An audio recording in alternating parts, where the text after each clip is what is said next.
Assalamualaikum dear viewers, this is me Nasir Khan Khail. How to add dashes in CNC number in Microsoft Excel, or how to remove dashes from CNC number in Microsoft Excel. Suppose इस list में हमारे पास CNCs के number मौजूद है और इस CNCs number में यहाँ पर डैश लगाना चाहते हैं और नेक्स्ट इसको हम बाद में रिमूव करेंगे।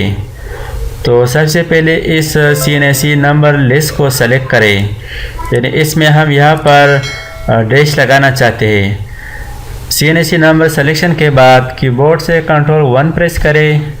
फॉर्मेट सेल डायलॉग बॉक्स, यहाँ से कस्टम पर क्लिक करें और यहाँ पर ये जो टाइप है टाइप में खुद से लिखे 50 1 2 3 4 5 50 के बाद माइनस लिखे डैश के लिए,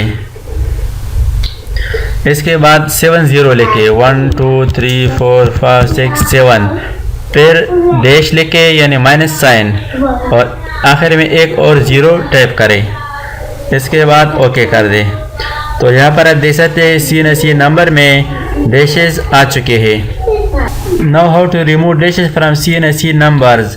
लेकिन अगर CNC नंबर में डैश इस तरीके से अप्लाई किया गया हो जिस तरह हमने Ctrl+1 से कस्टम फॉर्मेट में ऐड किया, तो इसका तरीका ये है कि इस रेंज को सेलेक्ट करें, इन नंबर्स को सेलेक्ट करें। सिलेक्शन के बाद दोबारा कीबोर्ड से Ctrl+1 प्रेस करें और यहाँ पर टाइप 0 कर दें, इसके बाद ओके कर दें।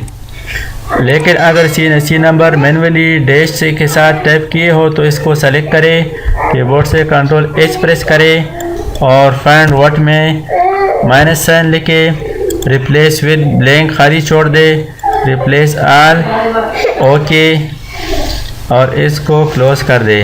अब यहाँ पर इसको नंबर फॉर्मेट में कन्वर्ट करने के लिए Ctrl+1 प्रेस करें और यहाँ पर कस्टम सेलेक्ट करें या हैश लिखे, टाइप को डिलीट करें, शिफ्ट के साथ 3 लिखे, इसके बाद ओके कर दें।